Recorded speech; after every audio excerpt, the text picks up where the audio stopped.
fabulous guest, so it's worth the wait. This is George Christie from Wine Industry Network. Hi, Thank Susie. You for How are you? being Hi, here everyone. today. Hey, thanks for having me.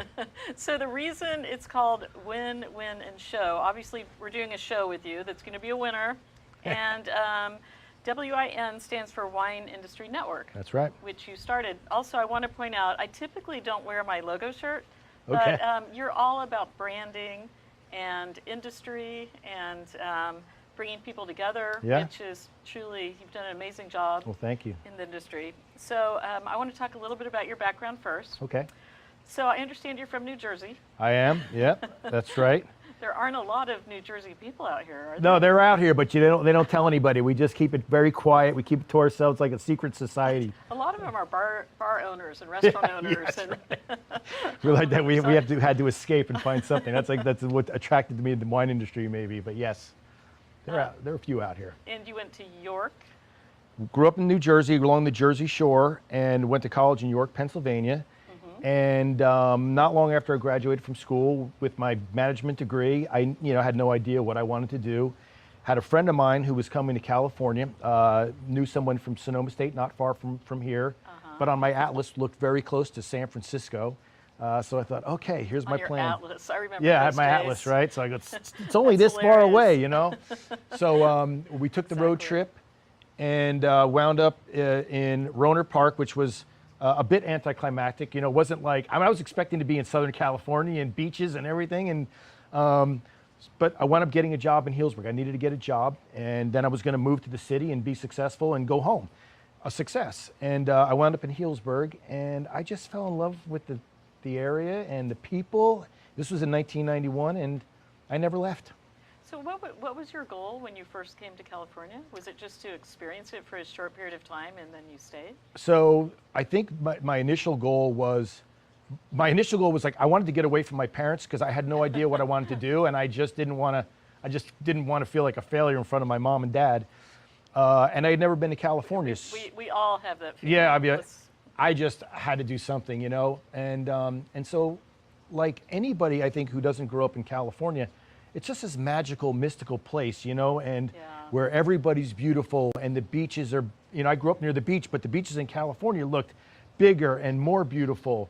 And and the pictures of the coast and the forest. So I just wanted to see what California was all about, and that was my real motivation. Like I said, I was hoping to find myself and hopefully become successful and go home. I never ever had any intentions of staying, and so it's funny. Not long ago, I remember thinking it's almost like the road trip is still happening. You're It's still like on the 30 road years. trip. Yeah, 30-year road trip. That's a good sign. Yeah, it's unbelievable. I've been very lucky. And how did you end up in Healdsburg proper? So I wound up in college. I worked at a small health club. I sold memberships, and so there was a job at this old health club in Healdsburg, and so I applied for the job, and I wound up getting the job. I remember the guy's final questions was, I had to do an interview. It was me and another guy who was a little bit older than me, and the question was, how long can you wait for your first paycheck, and how little are you willing to work for? And I was like, and so I negotiated, and I basically was willing to work for less money, but I couldn't wait for the money as long. So I got the job at running this old health club.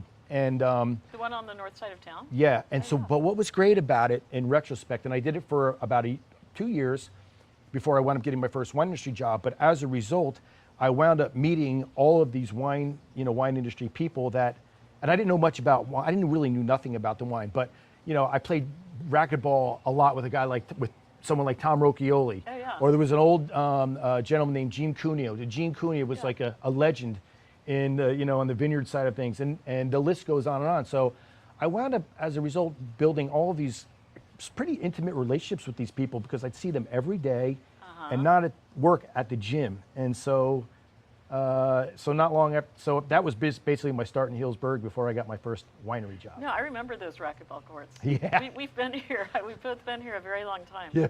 So I've looked at, I'm aware of much of what you've done in the wine industry.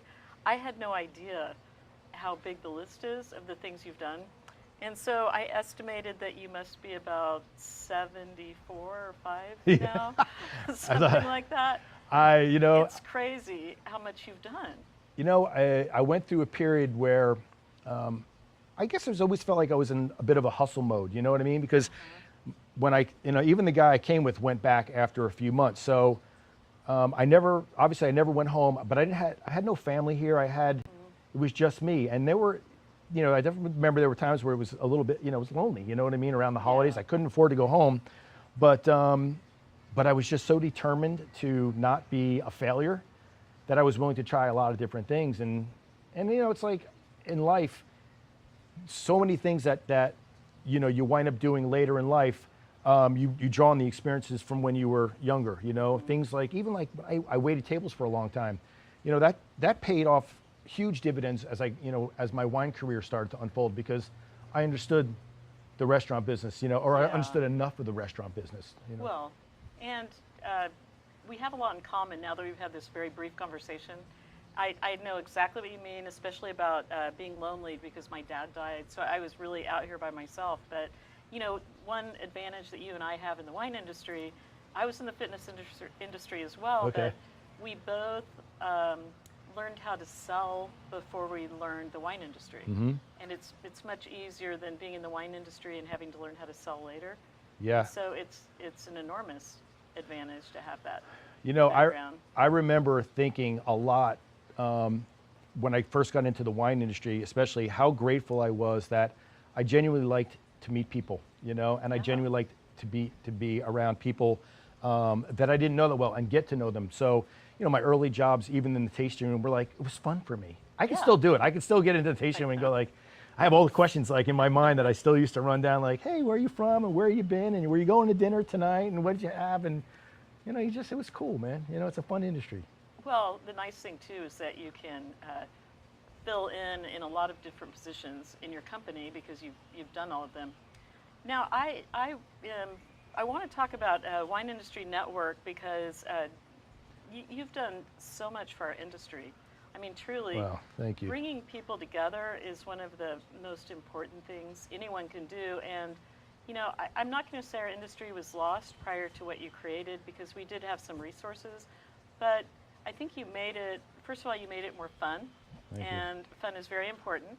And you also gave people in the industry an avenue for learning, networking, branding, and it's amazing all the possibilities that are available through your company. Thank you. And how did you, gosh, I mean, we could talk for hours just about what you've done. I first met you at Alderbrook, but you went through all of these different positions and learning, and then what inspired you to start Wine Industry Network? So with your wife, Tammy. Yeah. No, so the inspiration, and there was another person, that Elizabeth Slater, she was a really big part of that in the beginning, and she's awesome. And helped me co-found and is still a partner. What really started that was, I was at Unified Symposium, which is, for those of you who don't know, it's our biggest trade show and conference for the wine industry. And this was in 2008. And I was on the trade show floor, walking around, trying to network. I was doing some consulting at this time. I'd finished my last corporate job. And I was started thinking, like, what are they going to do tomorrow? So the show's over, and now what? And at the time, if you remember, Susie, like, all we had was like the big old print directory. There was a couple big old print directories. Oh yeah, they were huge. And it was like, at that point, the internet was really starting to explode, and phone books were obsolete. And so I just started thinking, there's got to be a better way to make the information about these vendors available than a big old print directory.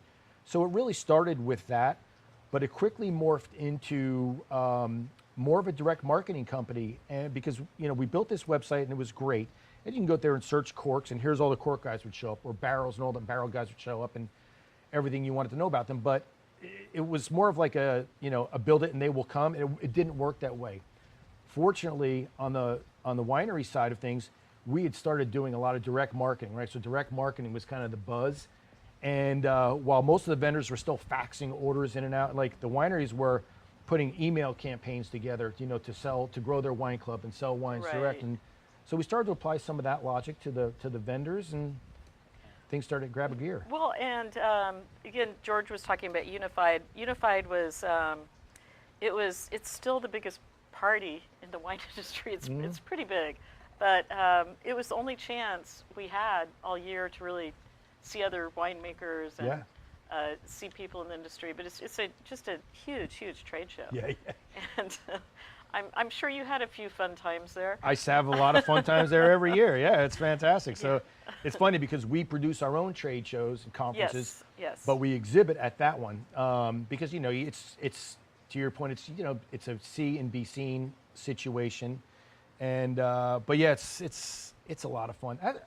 This industry is a lot of fun, right? I mean, it's just, I know. If you can't have fun in the wine industry, Yeah, you need to change industries. You got to go For sure. Yeah. So we started out with Unified, and then you started sort of I think I would describe it as a more refined version.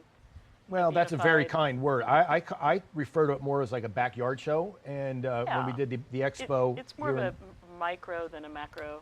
Right, and it's so we started the North Coast Wine Industry Expo. It'll be 8 years, and it was funny because we did it here in Santa Rosa, and here's a little entrance. So we started in Santa Rosa.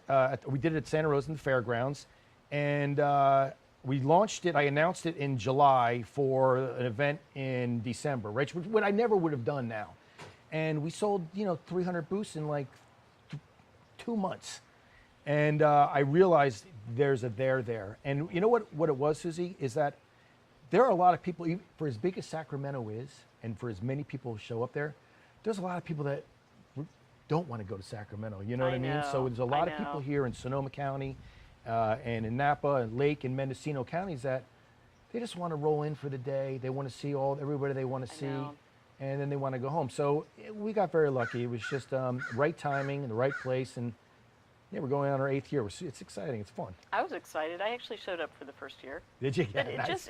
it's easier. I mean, it's definitely an ease of use. But the other thing that I found helpful was that it reinforced the things that we sort of found at Unified in a way too. And it seems more easygoing. Like it was easier to spend more one-on-one time. It's not, everything's a little bit, the parking's easier, the, getting there and back is easier. But one of the other things I think is really helped, and again, this was not a conscious decision, it's usually right after Thanksgiving. And so for that time of year, as you know, there's no travel involved, right? So we're all basically home, right? Because you don't go in the market. We're all working on budgets and plans for next year. So that was a good time to have a conference and a trade show. And it's the holidays, right? So in some ways, it almost turns out to like a mini holiday party, and everyone gets to see people that they haven't seen in a while. And it's right after harvest. So, hey, how was harvest and how did that go? And so I got very lucky. Sometimes you just get lucky. So you're a true professional. What just flashed through my mind was, wow, that's probably a good idea. That's a good time to be working on budgets. It's when we do it, right, for the most part. Yeah, I fly by the seat of my pants a little bit more than I should, but and so your wife Tammy's very involved. Yeah. And it sounds like, so are you? Where are your offices? I guess you're at home right now, correct? Well, no, our staff is all working remotely, but we have an office right here in Hillsburg, and near the health club, right in that little parking lot right there. So it's got a big, beautiful office, and so I basically am there by myself every day, and kind of putz around. We're starting to have like one person come back per day, and just to get out of the house, But so yeah, this is our headquarters right here in Hillsburg. Okay, so I've organized lots of parties, and it's always fun. I've never organized something as big as a trade show. Do things ever go wrong? Things always go wrong. There's always something is going to go wrong. It's inevitable, and I remember the first year. It was, you felt like the sky was falling, But now you kind of get used to it, and it's not unlike, when I go back to my winery days, like I don't care what it was, a wine club pickup party to a blending party to participating at Passport or barrel tasting. Something's going to go wrong. Somebody's not going to go show. Somebody's not going to show up. The register is going to go down. I sort of plan for it. And did you have any big disasters or just a few small ones? No, the biggest disaster that can happen at the trade show is when the registration goes down. Oh. So people show up and they're like, they say they're registered or they're not. And we've had that happen a couple times. And the answer is like, let them in. You know what I mean? I'm not going to. It doesn't matter. It's really just about making it being as accommodating as possible and getting people into the trade show floor to take care of your vendors. It's better to let somebody sneak in than to make somebody mad. Who cares? I know. Who and cares? if they're going to go to that much trouble to sneak in, I don't care. I mean, Yeah, I don't care. I know. And has it grown? Is it a lot bigger now? It's grown, yeah. I mean, the first year we probably had about 1,800 people. It's grown to a little over 3,000 attendees over the years, and that's kind of like where we level off. I mean, I think it's just sort of indicative of the size of our wine industry here. But yeah, it's the thing that we strive to do now more than we did in the beginning, and this is just part of the learning. Was in the beginning I was really focused on the trade show, right, which is really important, obviously, for the vendors.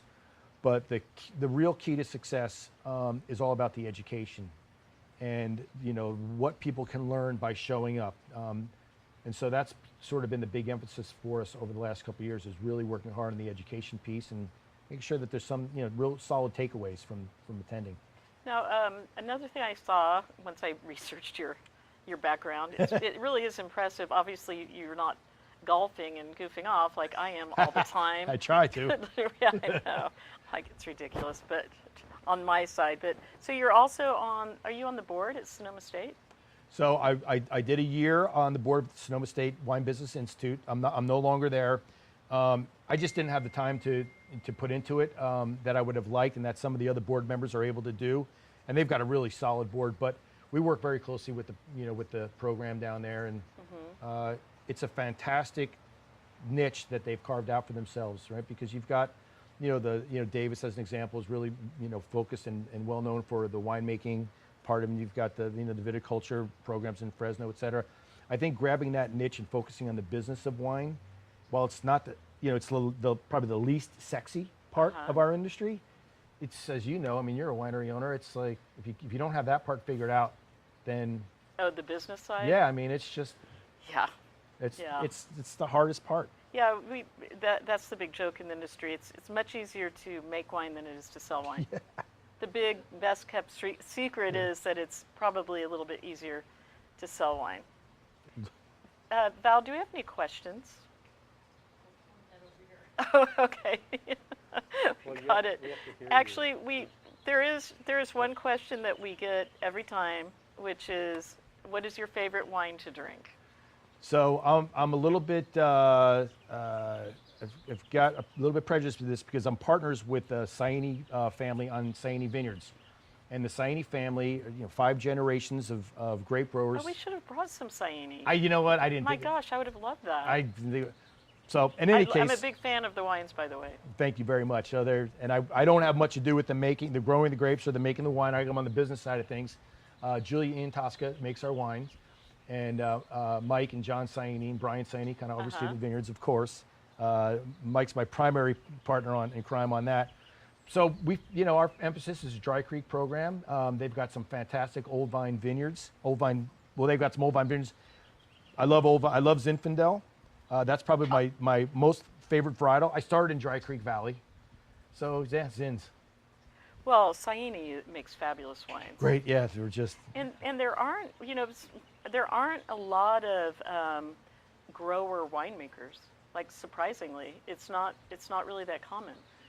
They're kind of unusual in that they've been around for as long or longer than a lot of the multi-generational families that people are very aware of. The Raffinellis, the Rocchiolis, Sagacios before that transition, the Pedroncellis, the Moritsons, but they were the last ones, I think, after Moritsons that wound up putting their name on a label. And I just feel very fortunate that I was able to be a part of that. And we knew each other. We bought some grapes from them. I worked for Corbel early on in my career, and we had a Saini designate at Lake Sonoma Winery, so it's where I got to know them. And they're just like real people, and you couldn't pick better partners. And where the heck are you going to find people who have, 100-year-old vineyards at their disposal? And they're nice people. And they're very nice people. I know you know Daryl Groom, of course. Yeah. So the Grooms made rosé from the Saini. Yeah. So Daryl's daughter, Laura, is married to Mike. So it's all intertwined family stuff. And yeah, Daryl's great. It's fantastic. But yeah, so this little shout out for that rosé. Yeah. What were you doing at Lake Sonoma?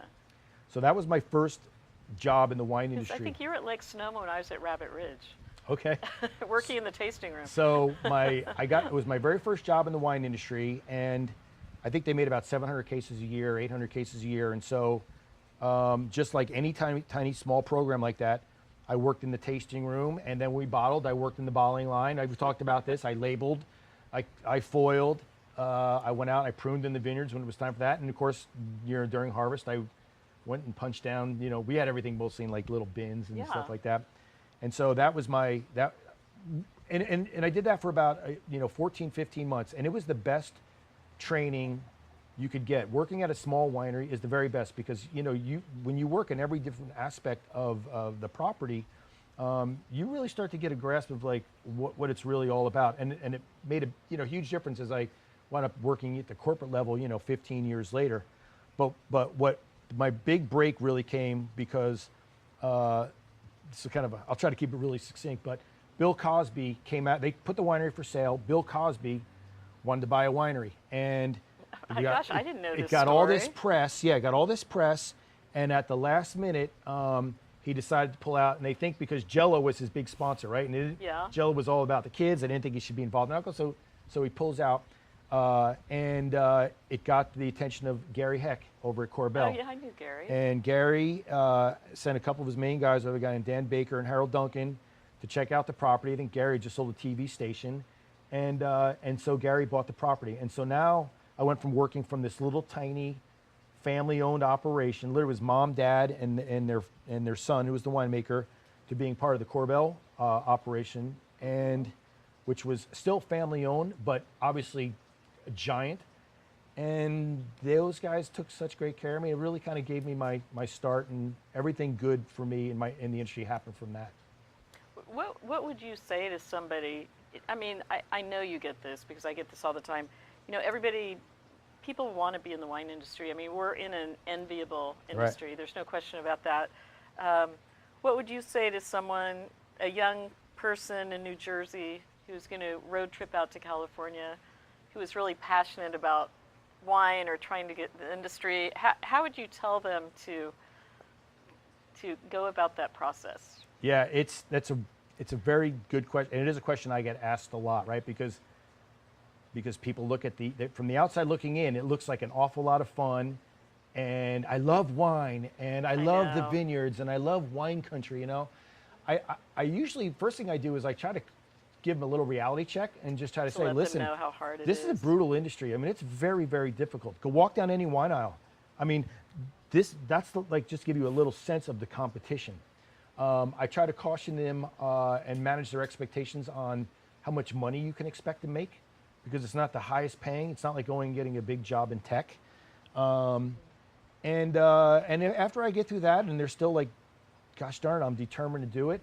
Then I tell them, I try to encourage them to go out there and just get that first job. I depending upon what their skill set is, if they want to be like on the hospitality side, get a job in a tasting room. Learn. That's where you really learn how to sell wine. If you work in a tasting room and for a year, I think you can go out and work in the marketplace. You learn how to sell, and you'll know whether you like it or not. Yes, that's true. Well, and I really don't think people truly understand how much work goes into a bottle of wine. Oh, it's crazy when you think about it. I was talking about this with Neil Foster from M.A. Silva, and even Chris Boland was. I mean, so many people are involved in making this glass of wine. Yeah. And it's hard work. It's incredibly hard work, and like any other business that's tied to agriculture, Mother Nature, it's tremendously unpredictable, right? So you never really know what you're going to get. Yeah. And the other thing I tell people, especially if they want to get into like the winemaking side, which to me I think is equivalent to being like a Major League Baseball pitcher, right? Because no matter what you do, like how many jobs out there where people are judging what you do and how good you are all the time, right? If you better have very thick skin, just like a guy goes out there and pitches for the Yankees. Like, you better be Oh, you're okay with people criticizing Oh, you. you're talking about people maybe not liking your wine? Yeah. That's weird. I've never had that happen. Yeah. Yeah. Well, That's you're incredible. crazy. That's why. Just ignore it. But But no, you're right.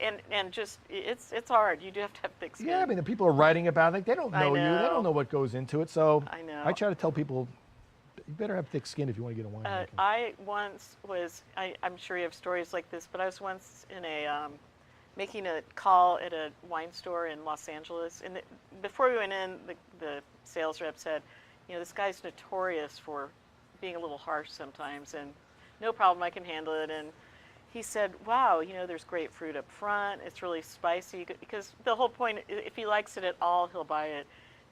It's spicy, it's got good mouthfeel, but then it drops off your palate like lemmings, like lemmings off a cliff. Like, what's that all about? What? I know. It's crazy. You just get people who, you know, they're in sort of power positions with buying, and it can be pretty brutal. There's no doubt about it. Even in the tasting room, sometimes at the lowest level. I mean, I've seen buyers who are like that too, and or they love the wine and they go, "How much is it?" And you go, "It's 168 a case." They're like, "Nah, too much. What else you got?" You're like, "But you loved it, right?" They're just, it's all business. But I remember early on when I was first in the tasting room, and someone would come in and they'd swirl, they taste it, and they'd spit, and they go, "Give me something." And I feel like I would get personally offended by that. You know, it's like, it took me a little while to get okay with not everybody's going to love everything that I'm selling. And I wasn't even winemaker. I was just working in the tasting room. It's a different kind of business, as you know, but it's now, the best. Would you ever start a new label? Would you at this point in your career? No, not at this point. I just, I don't have the energy to get out there and do what it takes to be successful. I always say it's not complicated, right? You have to make a good product. It has to be good. Otherwise, forget it. It has to be priced reasonably. Otherwise, forget it. But so, great, you can control that to a degree. The main thing is that you have to be willing to be out there working and selling and working and selling all the time. And if you are willing to do that, you look at any success story, those guys are out on the road all the time and they're selling all the time. And I just think, if I'm honest with myself, I don't really want to do that anymore, So I'd rather keep doing what I'm doing now and work on this niche. Oh, no, I understand. I'm still in that, I won't call it a grind, but I'm still in that, let's call it a pattern. Yeah. For sure. Well, you've been at it for a while and you've got good relationships, but imagine starting from scratch. Oh, no, I can't even imagine. That's why and obviously I was joking around about you being, with all your accumulative experiences, you seem like you would be considerably older than you are, but I swear the wine industry, especially when you're in the learning phases, you're living in dog years. Yeah. I mean, those days when you're learning, you're on a bottling line, you're on my big start was on a forklift, which is sort of crazy, but it's so much work and so much fun, but it takes a lot out of you. Well, that's another example, I think, of people don't really know, right? You ask a general consumer, name 20 things that every winery has to have. Forklift isn't something they're going to think about. Pallet jack. They're not going to think about that, right? They're going to think about, let's see, barrels and bottles and corks, and of course you got to be out there with the vineyard. But they don't think about it's a production facility, producing something, and that's the part it's not sexy, but if you love it, it's all part of the process, right? And, yes. And sometimes probably a day in a forklift sounds pretty good. Yeah, it's very relaxing, right? Yeah. And I must say, we are very fortunate to have our lifestyles. We live a very good life in this fabulous town. Yeah. And I think we're getting through the pandemic very so. well. We're all very supportive and conscientious and doing the things we're supposed to do. There's not many industries that are truly an all ships rise with the tide mentality. Oh my gosh, I love that expression. Right? I mean, we see that. So and I'll keep going back to the sort of tasting room business, because that's a big part of what we're surrounded by. And so much of their success is dependent upon their neighbors referring people, from one to the other. So much of the success are the wineries working collaboratively together to promote this area as a destination, or Sonoma County, for example, as a quality product, or Napa as a quality product. And I don't know if that was, where that all began, but it's truly one of the only industries that they get it. They get if more people drink wine, they don't want to drink the same thing every day, right? They want to experiment as they get more comfortable, and so it just makes sense that they work together, and I think that part's really special. Oh yeah, but of course, if you find something you want to drink every day, like this, yeah, this like right for here, instance, every day you can go to the Sauvignon Blanc every day. No, I'm joking around. If anybody, where is the Saini sold? Is it distributed? It's truly a fabulous wine. Almost all of it's done out of the taste room and locally in like Sonoma, Marin, San Francisco area. We've got a little bit of distribution in Florida, but yeah, I don't really want to travel. They don't want to really travel, so we're just trying to build more of like a backyard program. Well, people can go online as well. Of course, you can go order it off the website. And it's spelled S-A-I-N-I. ISISAINI, SainiVineyards.com. And yeah, thank you for that nice plug. And you're a partner in that, correct? Well, do you have any piece of advice, any other advice you'd give to somebody from New Jersey who wants to get in the wine industry? Yeah, it's the last.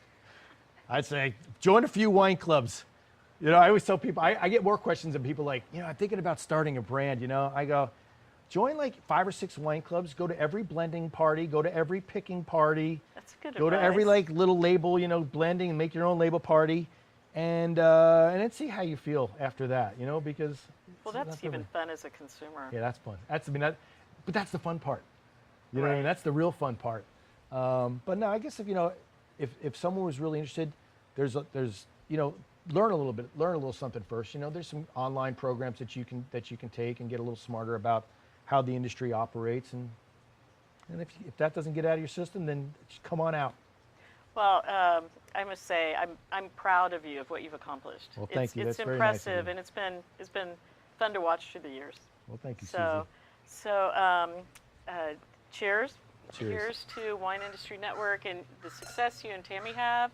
And we are going to have George back very soon, and we are going to be joined by Neil Foster. So we're going to have a little bit of a, we're going to have a little bit of a That's reunion going to be fun. I better show, I better shape up for that one, I think. Yeah, I think we all, Jeez. we all need to shape up for that.